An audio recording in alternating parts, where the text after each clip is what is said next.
রোজ শনিবার শুরু হতে যাচ্ছে বাংলা নিউজ টিভি।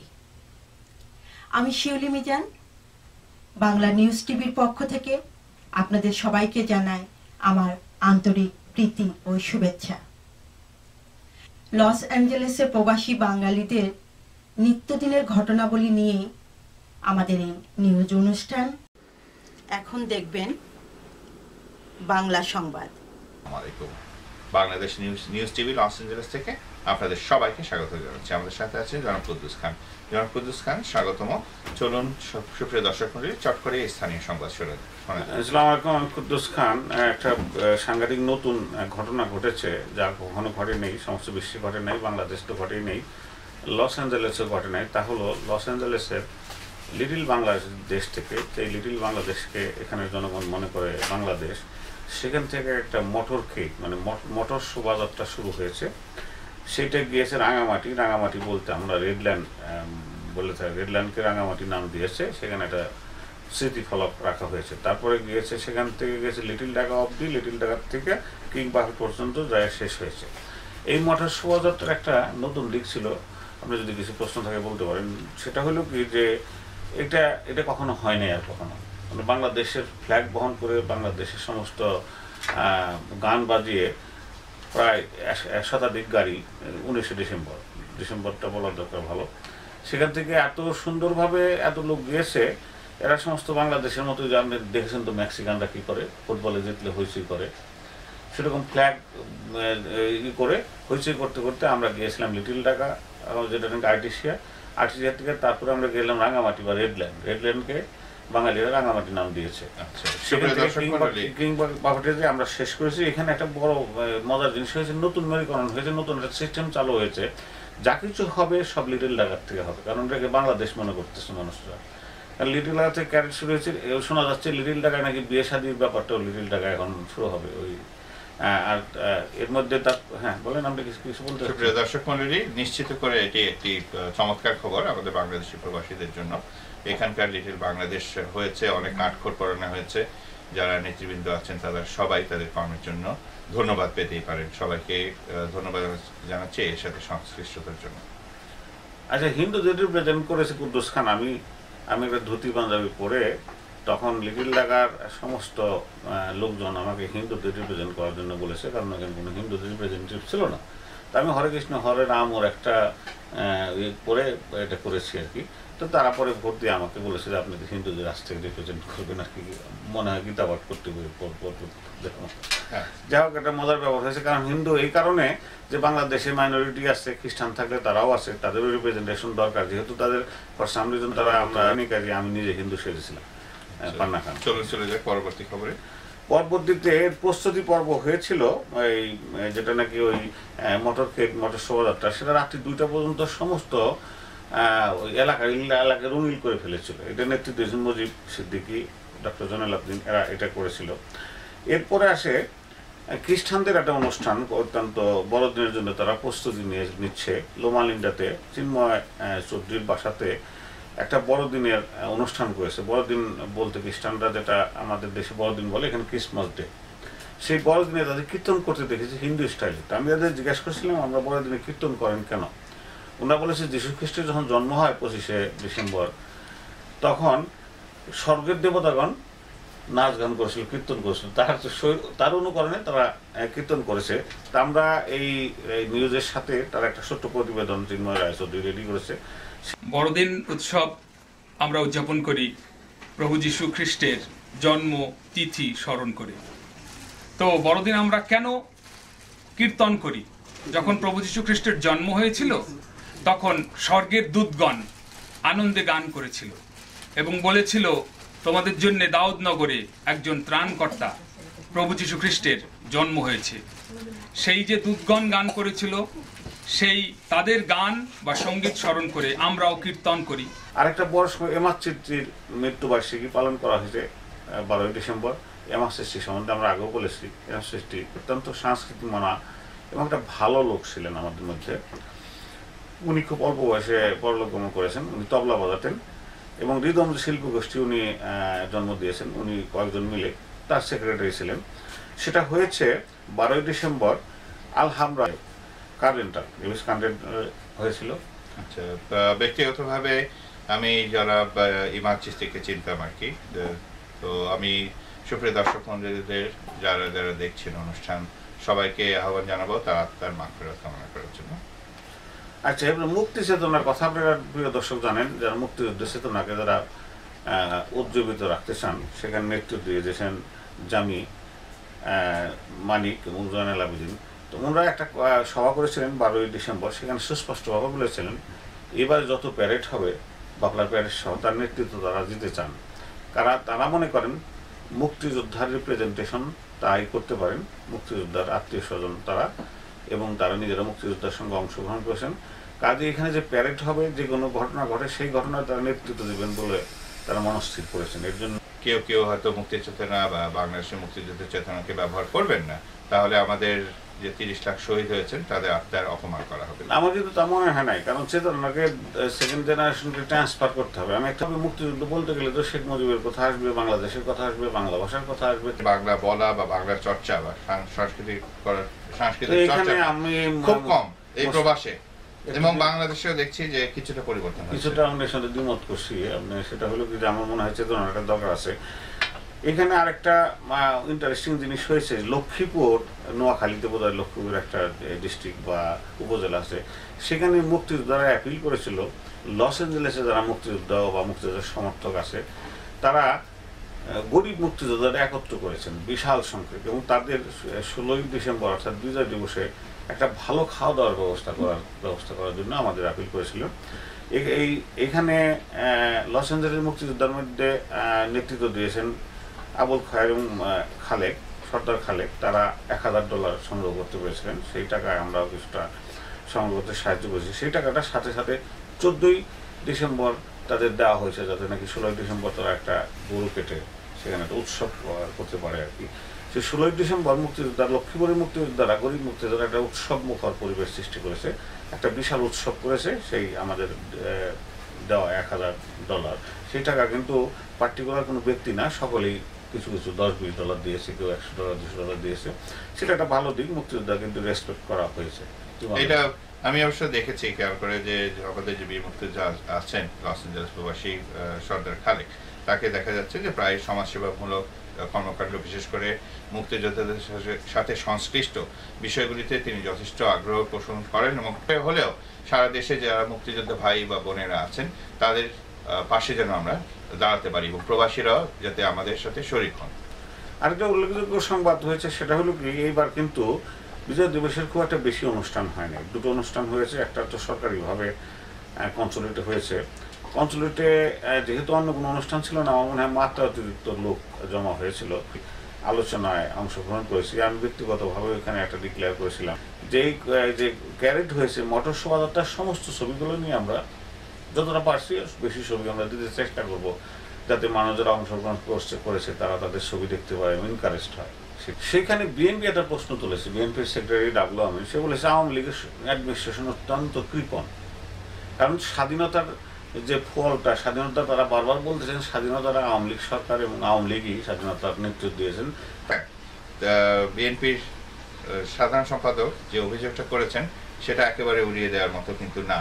বিশেষ করে বাংলাদেশের খবর যারা জানেন তারা নিশ্চিন্তভাবে বলতে পারবেন যে হ্যাঁ, এই যে পরমত সহিষ্ণুতার যে একটা সংস্কৃতি আছে গণতন্ত্রে, সেটা ঠিকমতো লালন ধারণ বা চর্চা হয় না।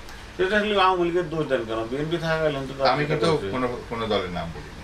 নাম বলেননি, তাহলে আপনি মনে করেন আমি গোটা সংস্কৃতির, রাজনৈতিক সংস্কৃতি। আমাদের দেশে, প্রিয় দর্শক, আমাদের দেশে সংস্কৃতির একটা বড় দোষ আছে, সেটা হলো কি যারা বিএনপি করছেন তারা বিএনপির কোনো দোষ দেখেন না, আর যারা আওয়ামী লীগ করছেন তারা শেখ হাসিনা বা আওয়ামী লীগ সরকারের কোনো দোষ দেখেন না।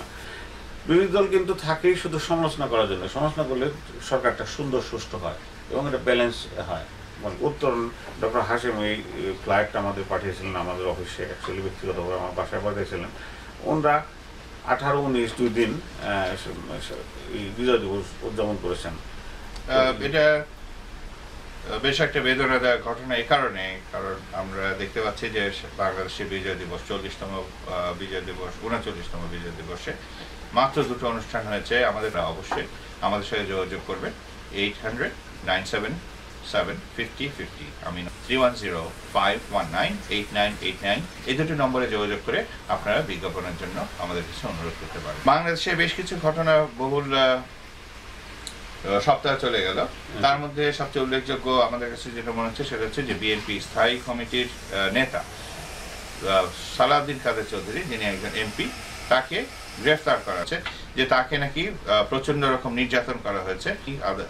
আদালতকে, মহামান্য আদালতকে তার রক্ত মাখা রুমাল দেখান এবং তাকে বিধ্বস্ত দেখাচ্ছিল। হ্যাঁ, এটা একটা খারাপ কথা। আমরা সরকার অ্যারেস্ট করতেই পারেন, যতদূর জানি তাই উনি যুদ্ধ অপরাধীদের তালিকার মধ্যে আছেন, কারণ যুদ্ধ চলাকালীন সময়ে উনি শত্রুপক্ষ পাকিস্তানকে সাহায্য করেছিলেন। যাই হোক, কিন্তু অ্যারেস্ট করে তাকে নির্যাতন করার তো কোনো কারণ নাই। নির্যাতন করা কিন্তু অন্যায়, অবৈধ, এবং এটা যদি করেন তাহলে আওয়ামী লীগ সরকার কিন্তু এটা খুবই ভুল করবেন। কারণ তাকে বিচার করেন, সাক্ষী প্রমাণ দিয়ে তাকে বিচার করে আদালতে হাজির করেন, বিচার করে তাকে শাস্তি প্রদান করেন, কিন্তু বিচার না করে তাকে এইভাবে নির্যাতন করে দুঃখজনক, লজ্জাকর, অপমানজনক। বা বর্তমান সরকারের কিন্তু উচিত যে শুধু বিরোধী দলের লোকজনকেই না রিমান্ডে নেওয়া, এই ব্যাপারে তাদের নিজস্ব লোক, তাদের দলের ভেতরে যারা আছেন তাদের বিরুদ্ধে ব্যবস্থা নিলে অন্তত নিরপেক্ষতার দৃষ্টিতে তারা মনে হবে যে তারা সঠিক কাজটি করছে।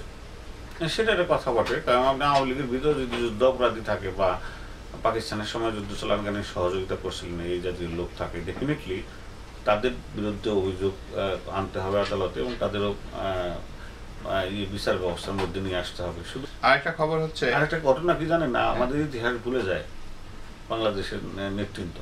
কারণ এর জন্য গণ আন্দোলন হতে পারে, এই যে ডিসক্রিমিনেশন করা বিরোধী দলের লোককে।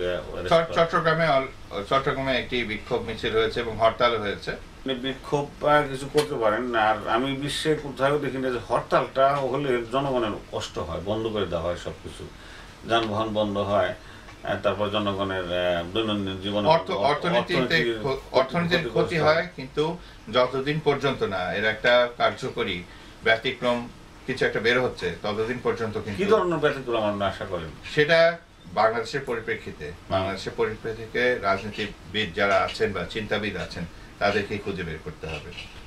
আমার গণতন্ত্রটা ভালো কাজ করছে না বাংলাদেশে। যখনই কোনো দল সরকারে যায়, বিরোধী দলকে তারা অত্যাচার করে, নির্যাতন করে। এটার দিক আরেকটার দিক হলো কি, খানিকটা কর্মী যারা আছে যে সমস্ত দলগুলো, তারা মনে করে যে তাদের দলে কোনো অপরাধ করে না, অন্যায় নাই, নেতৃত্ব ব্লাইন্ডলি সাপোর্ট করে, আওয়ামী লীগ নেতৃত্ব আওয়ামী লীগের ব্লাইন্ডলি সাপোর্ট করে। এই জাতীয় ঘটনা বোধহয় ঠিক না। আমি সহমত পোষণ করছি যে রাজনৈতিক দলের ভুল ভ্রান্তি থাকতেই পারে, এবং সে ভুল ভ্রান্তিকে যদি আমরা প্রশ্রয় দিয়ে আরো বেশি করে তাহলে শোধরানোর উপায়টা কিন্তু থাকলো না। আরেকটা 2011 সালে ফেব্রুয়ারি মাসে শুরু হচ্ছে বিশ্বকাপ ক্রিকেট, এবং আমরা অত্যন্ত আনন্দ এবং গর্বের সাথে বলতে পারি যে আমাদের দেশে 8টি বিশ্বকাপের খেলা হবে, এবং এই 8টি বাংলাদেশের খেলা অন্যান্য দেশের সাথে। তো আগ্রহ ভরে অনেকে হয়তো টিভি সেটের সামনে বসবেন, অনেকে হয়তো বাংলাদেশে চলে যেতে পারেন। বাংলাদেশ আমেরিকান শেরিফ অ্যাডভাইজারি কমিটির প্রেসিডেন্ট ইঞ্জিনিয়ার জলিল খান বাংলা নিউজ টিভিকে জানান যে গত 20 ডিসেম্বর জাঁকজমকপূর্ণ আয়োজনে জনাব লি বাকার শপথ গ্রহণ অনুষ্ঠান হয়ে গেল। পরিচালনা করলেন সদ্য নির্বাচিত ক্যালিফোর্নিয়া গভর্নর জনাব জেরি ব্রাউন। লস অ্যাঞ্জেলেসের প্রবাসী বাঙালিদের সাংস্কৃতিক অনুষ্ঠানগুলোতে আমেরিকার সরকারি কর্মকর্তাদের মধ্যে লস অ্যাঞ্জেলেস শেরিফ চিফ লি বাকার উপস্থিতি সবচেয়ে বেশি দেখা যায়। অনুষ্ঠানে জুডি চৌ, জন ছাড়াও বহু গণ্যমান্য প্রবাসী বাঙালি উপস্থিত ছিলেন। এবার সঙ্গীত পরিবেশন করছেন লুনা রহমান। লুনা বিশিষ্ট গণসঙ্গীত শিল্পী শেখ লুৎফুর রহমানের কন্যা।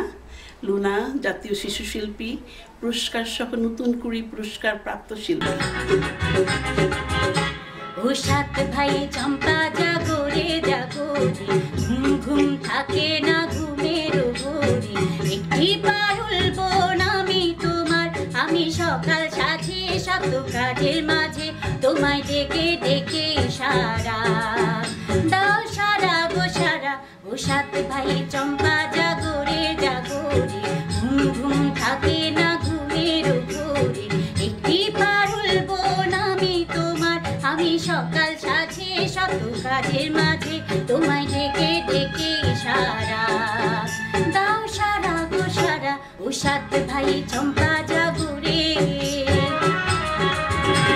ও সাত ভাই চম্পা গো রাজার কুমার, কোথায় পঙ্খিরাজ ঘোড়া তোমার তলোয়ার।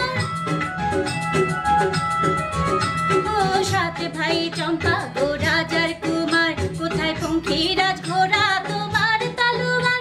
আজও রাজার দেশে ঘুরে ছদ্মবেশে, ডাইনি সর্বনাশী রাক্ষসীরা আবার।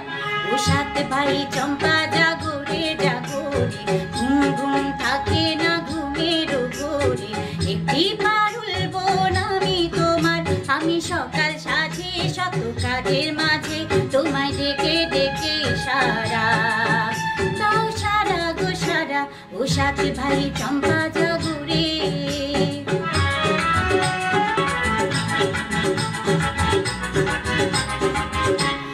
রাজবাড়ির সাত রানী মায়ের ঘরে, ফিরে যাব না যাব না যাব না রে। রাজবাড়ির সাত রানী মায়ের ঘরে, ফিরে যাব না যাব না যাব না রে। ঘরে ক্ষুধার জ্বালা পাতে যৌবন জ্বালা, রাজার কুমার আর আসে না ঘোড়ায় চড়ে। ও সাত ভাই চম্পা জাগরে জাগরে, ঘুম ঘুম থাকে না ঘুমের ঘোরে। একটি পারুল বোন আমি তোমার, আমি সকাল সাজে শত কাজের মাঝে, তোমায় ডেকে ডেকে সারা দাও সারা গো সারা। ও সাত ভাই চম্পা জাগরে। দর্শক, লস অ্যাঞ্জেলেসের বিশিষ্ট সাংস্কৃতিক কর্মী এমাদ চিশতির তিরোধানের 1 বছর পূর্ণ হলো। এমাদ চিশতির ওপরে একটি বিশেষ প্রতিবেদন তৈরি করেছেন আমাদেরই সহযোদ্ধা বিশিষ্ট সাংস্কৃতিক কর্মী আর্কিটেক্ট জহির হক।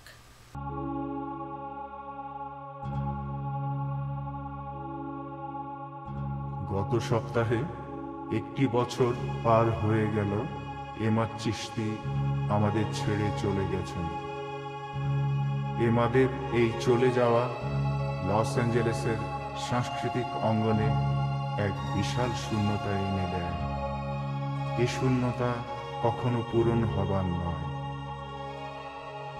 এমাদ চিশতি ছিলেন এক বহুমুখী প্রতিভার অধিকারী। তিনি একাধারে ছিলেন কবি, গীতিকার, সুরকার, গায়ক, তবলাবাদক এবং সবার উপরে একজন ভালো মানুষ।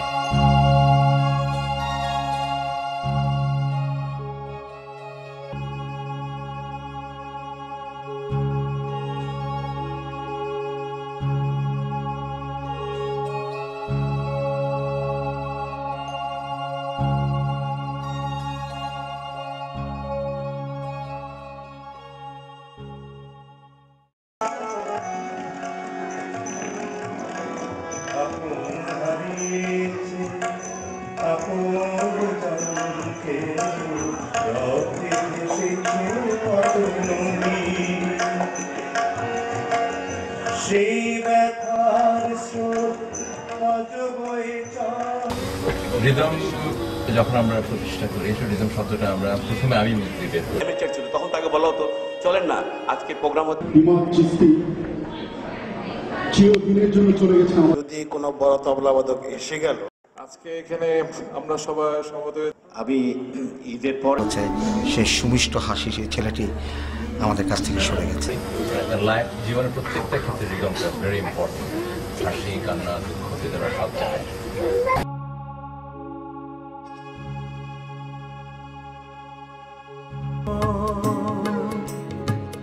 দুচোখ ভরা জল টলমল,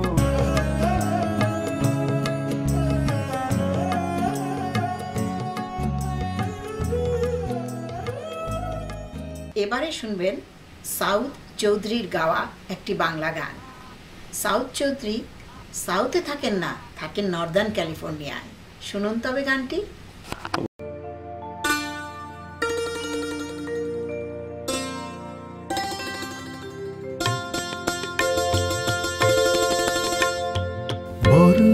গন্ধে ছন্দে গীতিতে হৃদয়ে দিয়েছ দোলা রঙেতে রঙিয়া রঙাইলে মোরে একই তবু খেলা তুমি যে ফাগুন রঙের আগুন তুমি যে রসের ধারা তোমার মাধুরী তোমার মদিরা করে মোরে দিশাহারা মুকুতা যেমন শক্তির বুকে তেমনি আমাতে তুমি আমার পরাণে প্রেমের বিন্দু তুমি শুধু তুমি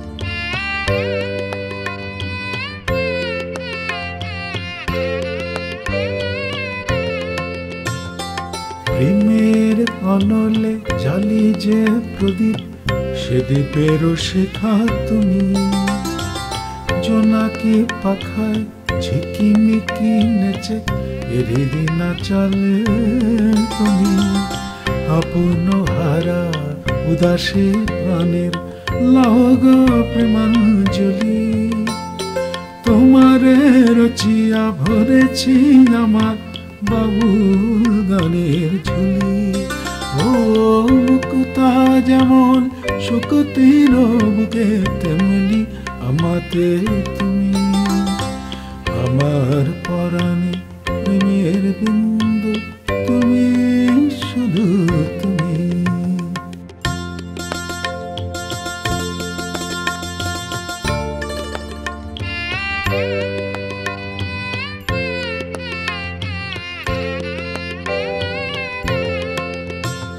চমকি দেখিনু আমার প্রেমের জোয়ার তোমারই মাঝে হৃদয়ে দোলায় দোলাও আমার তোমার হিয়ারি মাঝে তোমার প্রাণের পুলক প্রবাহ মিশিতে চাহে আমাতে জপ মোর নাম গাহ মোর গান আমারই এক তারাতে মুকুতা যেমন শক্তির বুকে তেমনি আমাতে তুমি আমার পরাণে প্রেমের বিন্দু তুমি শুধু তুমি তুমি শুধু তুমি তুমি শুধু তুমি শামসুদ্দিন মানিক আপনারা আমাকে সবাই চিনেন আমি রয় গ্রুপের চিফ অ্যাডমিনিস্ট্রেটিভ অফিসার এই পর্যন্ত প্রায় 200 শতাধিক বাংলাদেশিদেরকে আমার ল ফার্মের মাধ্যমে আইনি সহযোগিতা দিয়ে সাহায্য করেছি আপনিও সেই সুযোগ নেন we are conveniently located at Reseda and Roscoe Bluebird আজ দেখুন আজকের ওয়াহিদা ফারহানা অনির নাচ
আগামী 2011 ফেব্রুয়ারিতে বাংলাদেশে বাংলা একাডেমি যে বইমেলা শুরু করতে যাচ্ছে তাতে লস অ্যাঞ্জেলেস থেকে যেসব কবি ভাই বোনরা অংশগ্রহণ করছে আমরা তাদের স্বাগত জানাচ্ছি তারা হলেন চাঁদ সুলতানা, শবনম আমির, তপন দেবনাথ, কাজী মশরুল হুদা ও মার্টিন রহমান।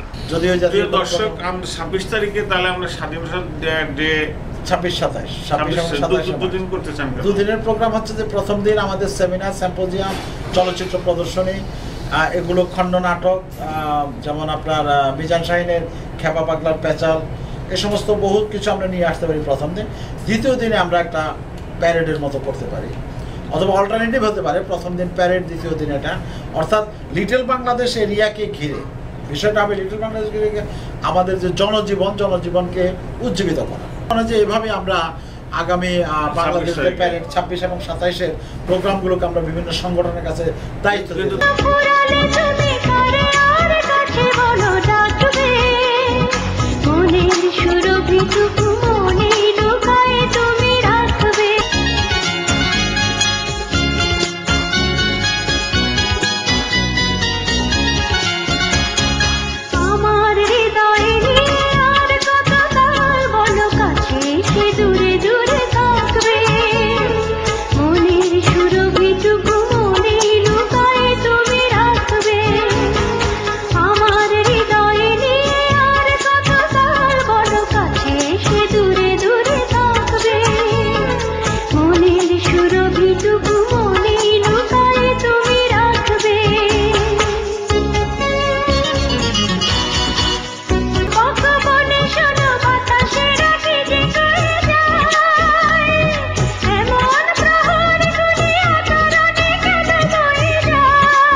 দেখতে দেখতে আমরা অনুষ্ঠানের শেষ পর্যায়ে চলে এসেছি। আগামী অনুষ্ঠান দেখার আমন্ত্রণ রইল। সে পর্যন্ত আপনারা সুস্থ থাকুন, ভালো থাকুন। আমি Maya Alam, Bangla news TV, Los Angeles.